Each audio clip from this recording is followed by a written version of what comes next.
In April 2018, Canada witnessed its first ever incel attack when a man allegedly drove a van into pedestrians in Toronto, killing 10 people and injuring 16 others. Involuntary celibates, or incels, are an online brotherhood of men who say they are unsuccessful in their romantic attempts with women. The driver, charged with the killings, is said to be an incel.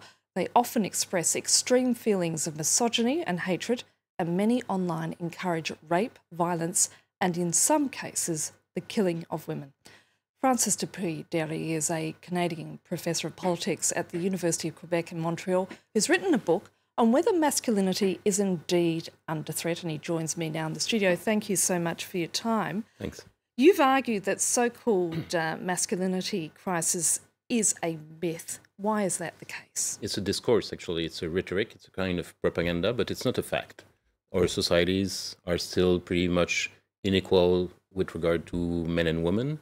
But since at least 500 years in the Western world, men have claimed to be suffering from a crisis because of women, because of the women who are not keeping their place where we want them to stay, or because of the feminists, or because of feminization of the society. And you say this dates back even to the time of the ancient Romans. Exactly, and now it's everywhere in the world, in the United States, in the UK, in Australia, but also in Russia, in South America, in Africa. It's everywhere. Is this not an inevitable response? You know, anywhere where people are in power are going to resent any perceived challenge to their status, aren't they? It's exactly my claim. And we can see this with a racial issue, with a social issue, and here it's exactly the same logic or the same state of mind. It's a state of mind of, I would say, male supremacists. We have the white supremacists in the United States, for instance, and the male supremacists believe that when women are not staying at their place, it's outrageous. It's a scandal. And we are not having what we are entitled to have as men, and it's the basic of this discourse of the crisis of masculinity. But has digital technology made it worse? Digital technology is something used by social movement on both sides. The feminists use it. Me Too, the Me Too movement is an incredible success, I would say, for the feminist movement. But of course, the reactionary or conservative forces, such as those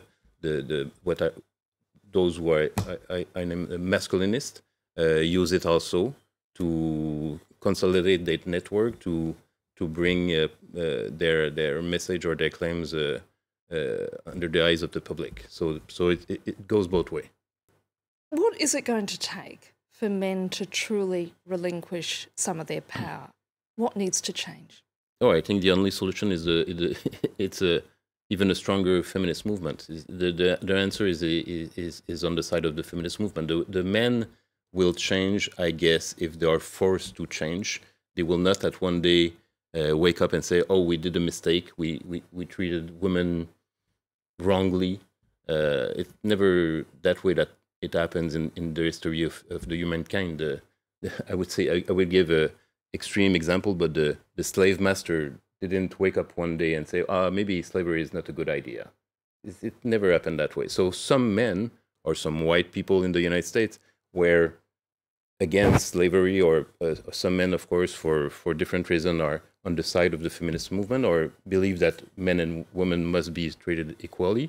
But you need a strong feminist movement to make sure that things will change. But some men can relate to women, to their daughter, for instance, or their sister, or their partner, or their mother, and see that it's unfair. Francis, thanks for coming in. Thanks very much.